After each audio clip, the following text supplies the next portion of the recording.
Hello and welcome to episode number 6 of the Pajama Journey. I'm right out of the shower after I had my call with my summer mentoring students. Today, 2 of my summer mentoring students were on a call, and I really enjoyed the call. But at the same time, I felt that it's really energy seeking for me. So I'm very tired today. The call was amazing. We had such an amazing conversation about how they made progress. They gave me very, very valuable feedback on my course, and I got some inspirations on what I can do better for my upcoming online course. So all in all, it was a awesome call, but I am really tired right now. But today's episode is about something that was hard for me for a very long time, and I want to take you with on the journey today on how I learned that I have to make decisions based on facts and not on emotions. Therefore, I have some notes on my laptop right here. And before we start, I would like to share my numbers with you. So today I have 803 euros and 1 cent on my bank account. I had a lot of spendings today. I spent 178 euros and 4 cents on my ClickFunnels account. I spent 89 euros and 47 cents on school, on my school community. I spent $85 and 67 cents on clothing. I spent $40 for my phone bill. I spent €9.90 for bank account fees. Today's revenue is 98 euros and 47 cents from school. So it's a zero numbers game. And on Stripe, I had today 70 euros and 1 cent. So this comes from my other memberships. I have 5,850 active subscribers, and today 0 unsubscribes. Yay! Nice. Okay. I had a doctor's appointment today, and I had to wait a long time, and I had to drive half an hour. So I decided to listen to a podcast, and the podcast on my list was today Evelyn's podcast, where she interviewed Leila Hamosi. So while I had some trouble understand Leila, I made some notes on my phone.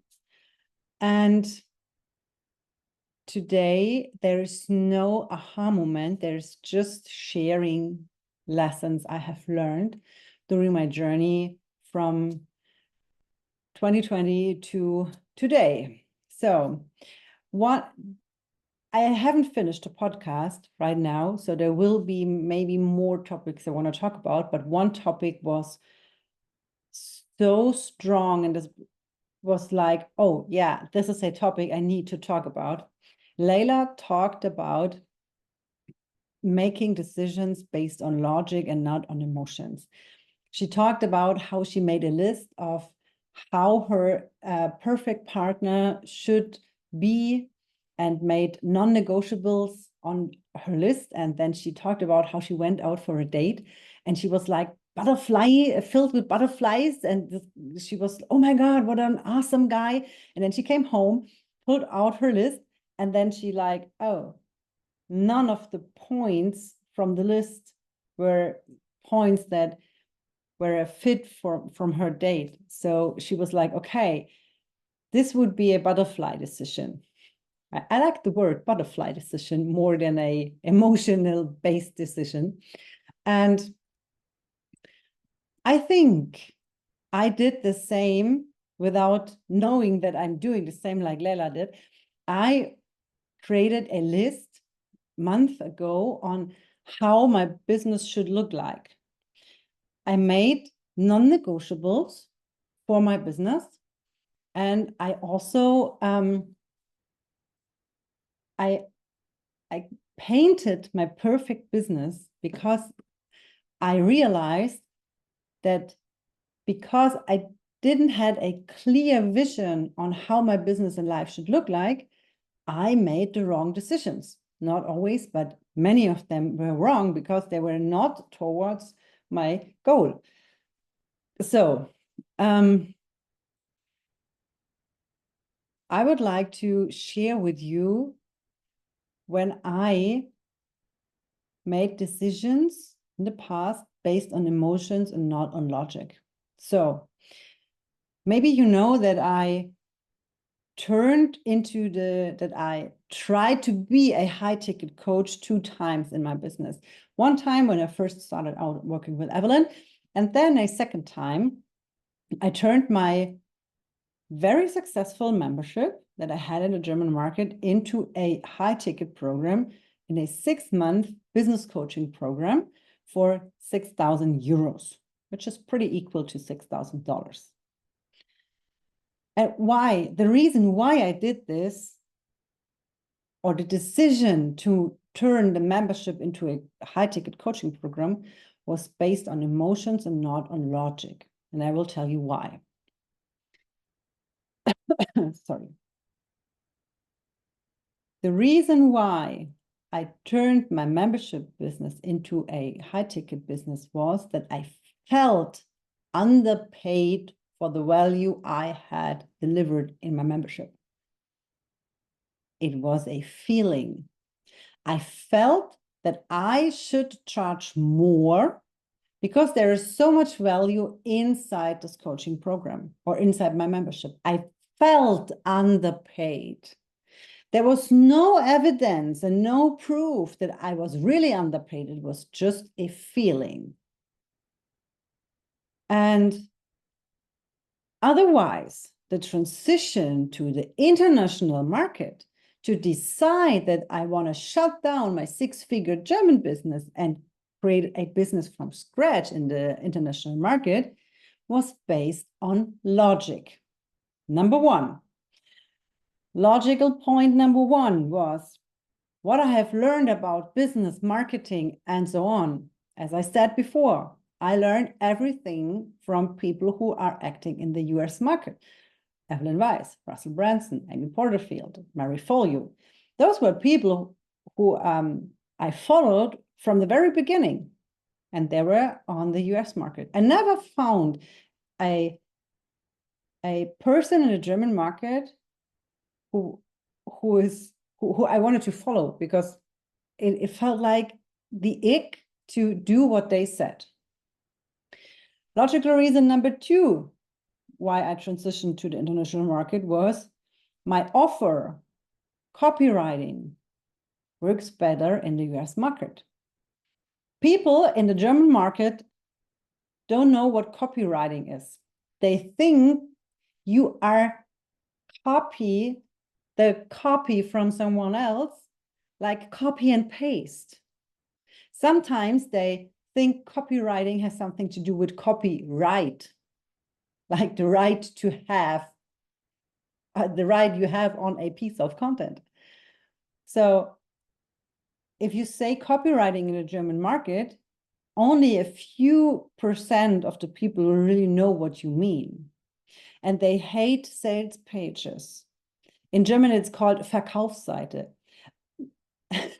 If you think on how it sounds, it's less sexy. Okay, so and reason number 3 why I transitioned to the international market, super rational, there are more people.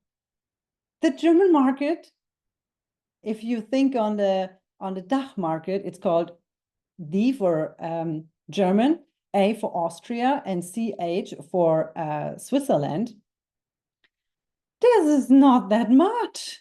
So I wanted to reach more people, and this is a very logical point. So it took me a lot of work to think through why I had transitioned to the international market. And I tried to find an emotional reason, but I could. There was simply no emotional reason that led me to the decision to shut down my German six-figure business and start a business from scratch in the international market. Just 3 very logical points. So, again, a second example. Why I turned or why I'm in the process of turning my membership business now in the US market into a course business is also based on facts. Personal facts. There are 0 emotional. Let me tell you why. So, reason number 1 why I'm doing this is the engagement in my membership is super low. And for a very long time, I couldn't figure out why this is. So I try to add new stuff, do more live trainings, do more writing sessions. I tried everything to get my community to become an engaged community. But then eventually I realized that my members just simply didn't need my guidance because my offer is about writing. And this is something you do on your own. There is only one reason why they would need me is just for feedback, for get copy feedback. But I offered this copy feedback in my pro membership and people really didn't use it. Really, I had 300 members in my mini and around 100 members in my pro membership. And there were only 3 people who ever asked me about feedback for their content. So I realized, and this is a fact, it's fact-based realization that my offer works as an online course. Easy. So reason number 2, I talk about that a lot, is my energy level is not sustainable. I have energy ups and I have energy downs and I need time to recover. So when I'm launching, I love to launch, but then I need time for myself. I do not get energy from showing up. I get energy from working on my own stuff, being by my own, sitting on my desktop, going into the rabbit hole, creating a new offer, launch it, partying it, cheering on it, and then say, okay, now you have your offer. I need time to recover, to get some energy back, to create another one. And reason number 3 why I decided to turn my membership business into an online course business is I didn't get energy from constantly showing up. I really have not the energy for being always online in my community, showing up once a week in a live call. Like what Evelyn do is like, wow. At the moment where I record the video, she's holding a 4-hour live Q&A for her members. 4 hours. I cannot imagine that I can make a 4-hour live Q&A. I can do a 4-hour workshop in a live launch situation. This is where I have so much energy, but not a 4-hour live Q&A. I don't know the difference between sorry, I'm quite tired. I don't know what the difference is between those both situations, but I know a 4-hour live Q&A call, I would need weeks to recover from this. So I love launching, but I need time to recover. And what I say now, it's a learning I had during the past weeks. And when I say this, I don't say it in a bad way. I said it to Evelyn in our last call. I said to her, I'm not you. I'm not Evelyn. I'm working with her since 2021. And she is the reason why I'm here today. She taught me nearly everything I know about marketing, about growing a business. She is and was, she was and still is a role model for me. But I admire her work to the moon and back. And what she is doing for her clients is amazing. But there was, for a very long time, there was one thing I was super jealous about. It was the amount of money she makes in her business. And I watched her growth, and I know her from the beginning of a membership where we just were 50 people, and then she grew to 100 people. And then we had a break, and then I entered her world again, where she was about to hit the million at the beginning of the year 2020. Yeah, I think 2020. So I totally wanted to make this in my own business. I tried to create my business in the same way, like she's doing it. But instead of becoming the next 7-figure business owner, I was diagnosed with a burnout. And I have asked myself constantly why I stuck in my business. Back in my German business, I didn't make the 6 figures from my membership. I made the 6 figures because I sold one-on-one high ticket coachings, one for 6,000 and one for 10,000 euros. And then I made some good launches. And so I ended up with 100,000 euros. I wish I would have make this from my membership only, but I didn't. So as I transitioned to the international market, I still felt that I needed to create the same business like Evelyn has, because I wanted so desperately to become a 6- and 7-figure business owner. And then I have my friend Laura, which is a beta client from Evelyn, and one of the moms I know in person because our husbands had played rugby together in Munich.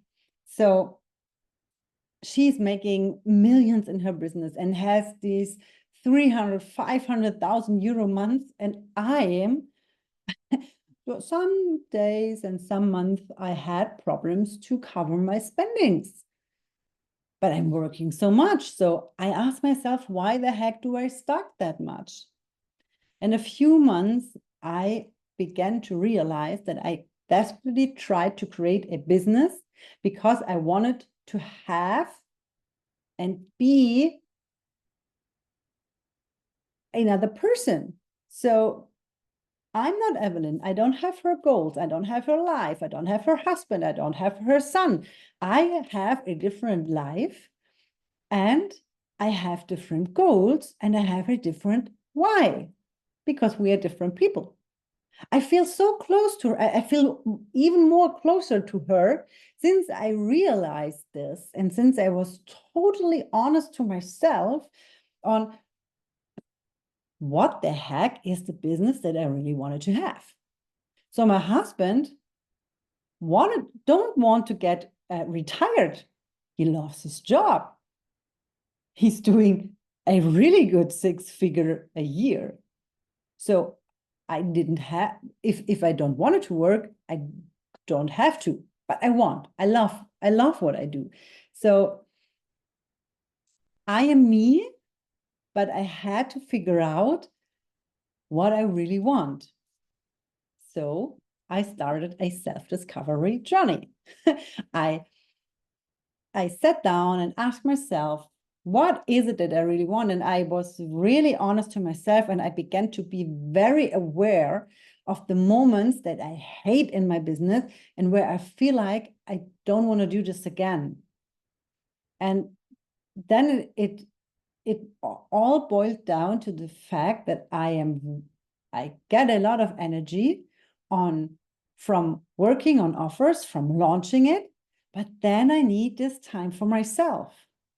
And I wasn't honest to myself for 4 years, and this lead me into a burnout because I don't wanted to realize that I need time to recover and that I am just me. I'm not Evelyn, I'm not Laura, I'm not you, I'm me. And I have different goals and a different why and a different vision of a business that is perfect for me and my family. So I figured out what I really want and how my business should look like. Number one, I need a business that gives me time for myself and my family. I need the freedom to create and launch new offers. And I need time to recover. And I need to learn how to show up as I am. And all of this boiled down to the fact that I wanted to have an online course business. And I'm still so honored to work with Evelyn. And she's still supporting me during this journey. And she's always on my side, and she's not judging me for again changing something in my business. We had a call a few months ago where I said to her, I'm not sure if I want to go further with my business or if I should quit my business and go in a part-time corporate job again, because I didn't see what I have to change, or I was so stuck in my business. And she said, Julia, I support you no matter way you choose. And having someone next to you, a person who is not judging you for giving up or changing directions, and just say, hey, I support you. It's you, it's up to you, it's your decision. And whatever you decide, I support you. And I only know 2 people in my life. It's her and it's my husband. And back then when she said this, I was like, hey, why she isn't trying to encourage me to work on my business? Why she isn't saying, Julia, you can't quit, you are a superhero, whatever. But I realized she is just supporting me. And this is what friends are do. They support you. They don't judge you. It's like it is. So if you wanted to hear a biggest learning today, then it's definitely decisions needed to be made on facts and not on emotions. And I would like to say something that might be valuable for you. And I think I will sound a little bit like Marie Forleo, but to create a business and life you love, you have to know what you want. And with this being said, I wanted to say bye for now. I hope this was helpful. I hope this was valuable. Please let me know. And if it's not valuable, then I don't care. Bye for now.